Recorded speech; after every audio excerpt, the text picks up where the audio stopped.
श्यामचन्दनलेपितलिङ्गं पङ्कजहार सुशोभितलिङ्गम्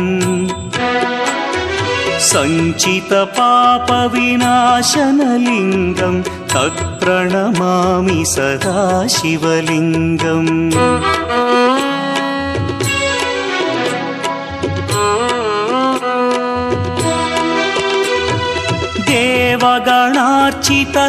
देवगणार्चितसेवितलिङ्गं भावैर्भक्तिभिरेव च लिङ्गं दिनकरकोटिप्रभाकरलिङ्गं तत्प्रणमामि सदा शिवलिङ्गम् अष्टदलोपरिवेष्टितलिङ्गं सर्वसमुद्भवकारणलिङ्गम् अष्टदरिद्र्यविनाशनलिङ्गं तत्प्रणमामि